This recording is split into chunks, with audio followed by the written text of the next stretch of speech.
Hello po, greetings mga kababayan. Narino sa mga oras na ito, kayo at ang inyong mga mahal sa buhay ay nasa mabuting kalagayan. Si Atty. Rogelio Wong po ito ng Batas Pinoy.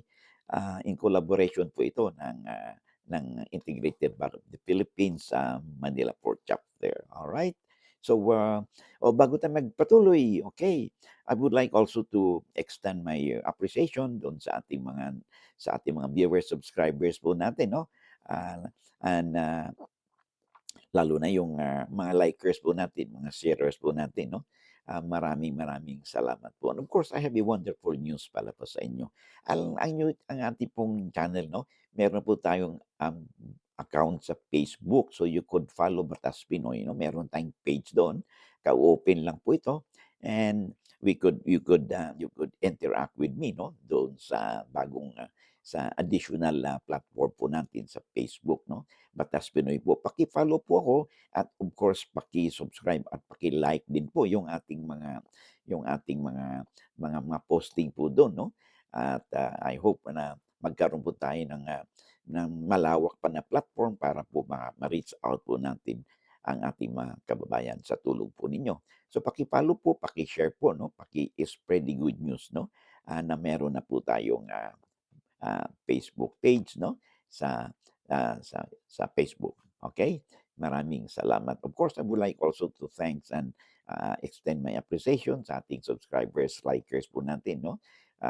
Sharers po natin dito sa YouTube. Thank you very much, no? Because of your help, suporta po ninyo ay nagpapatuloy po ang ating channel.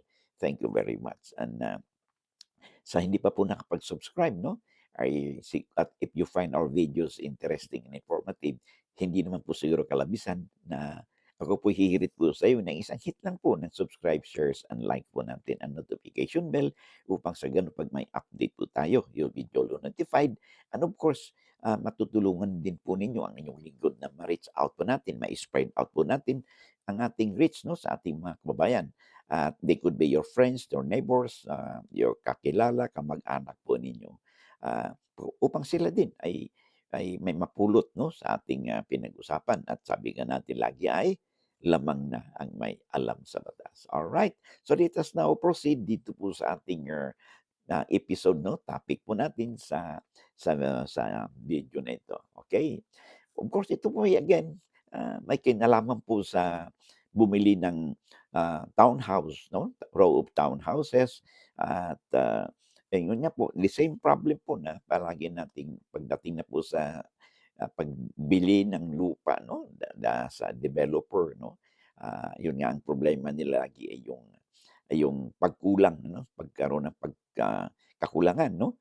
Ng developer na talagang sundin po ang kanilang obligasyon, no, sa ilalim ng batas. Ito sabi kasi nga dito sa atin, ah, ang oh, ang kanya pong ang ating pong sender sa episode nito ay si Real Talk TV, TV's 8610. Alright. Sabi kasi niya dito, "Attorney, paano po ang gagawin ko nakapag fully paid na daw, tapos fully paid niya sa raw townhouse na kinuha ko sa isang subdivision, pero wala pang binigay sa akin na deed of absolute sale, contract to sell lamang, ah, pinanotaryo sa akin." Alright, okay.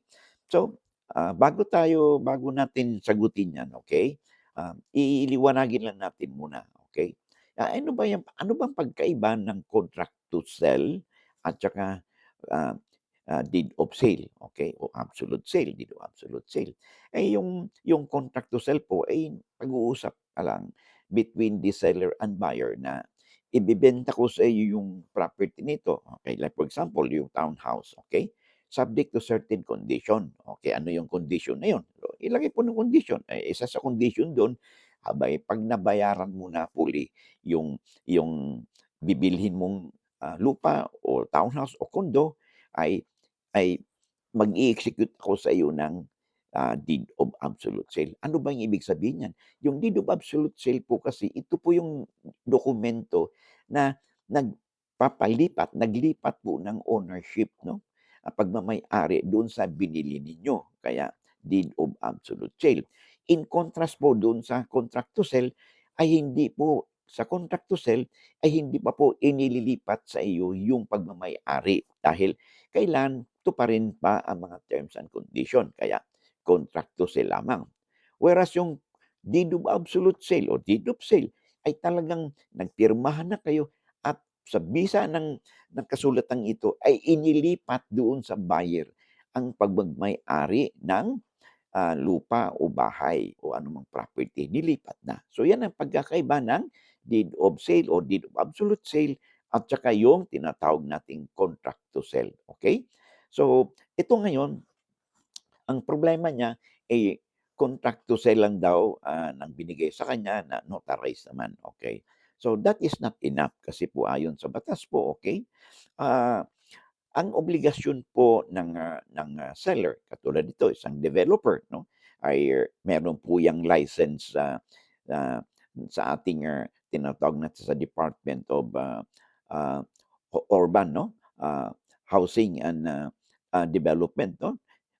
Meron po yang kaukulang na obligasyon sila 'no, na ibigay po 'no ang dapat nararapat lang sa mga bumili po sa kanilang properties, okay.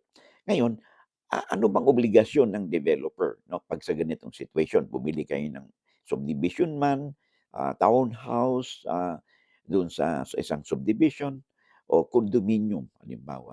Well, simple lang, 'pag, automatic naman 'yun 'di ba, 'pag sa installment sale ay contract to sell muna. 'Pag nabayaran lahat, complied na yung terms and condition, ay mag-i-execute na ng deed of sale 'yan. So, in this particular case, ay contract to sell lang daw binigay sa kanya. Eh, hindi po tama 'yun because, kahit na notarize 'yan, ay hindi ibig sabihin ay nilipat na sa'yo ang ownership ng, townhouse na binili mo. What you have there is only a mere right, karapatan mo, rights lang 'no, doon sa property and hindi pa talaga absolute ownership 'yan. Kung ang gagawin mo ngayon to compel yung developer ay sulatan niyo muna, oh, to your lawyer, mag-ano kayong demand letter, magpadala kayo ng demand letter kung hindi man sa inyo or it should be through your lawyer na una, ang developer ay mag-issue sa inyo ng certificate of full payment. Ayan, okay. Then, ah, then kung naka-financial sa kanya, naka-mortgage, mag-issue din sila ng ah, certificate of release of or discharge of real estate mortgage. O sa katuwid, dalawa na. Ang pangatlo ay dito yung sinasabi nating mag-execute sila, magpirmahan kayo ng deed of absolute sale, okay. Ngayon, pang-apat, ay i-deliver niya, ibigay niya sa inyo yung titulo ng lupa 'no, na kung saan nandun yung inyong townhouse 'no, na free from lien and encumbrances. Ano ibig sabihin niyan? Eh, na wala pong mali ma maano po ito, na wala po itong, wala po itong, wala pong lien o sabihin hindi nakasanla 'no, ah obligasyon niyan, in short, clean title 'no, yang ibigay po sa inyo. So 'yan po ang inyong gagawin. Now, in the event na ayaw pa ring pakinggan ang inyong sulat o, sulat mo o sulat ng inyong abogado in your behalf 'no, to compel the developer na gawin niya ang kanyang, obligasyon. Then in this particular case ay maaari kayong mag-file ng kaso 'no, sa, Human Settlement Adjudication, Commission or HSAC o ESAC, okay. Doon kayo mag-file, for specific performance with damages. Ano bang ibig sabihin ng specific performance? Nirereklamo ninyo yung developer na inyong kausap, kakontrata ninyo na ipagkaloob sa inyo o i-deliver niya yung nararapat na para sa inyo. Kaya specific performance base sa inyong kontrata. So, yun po ang inyong gagawin, no?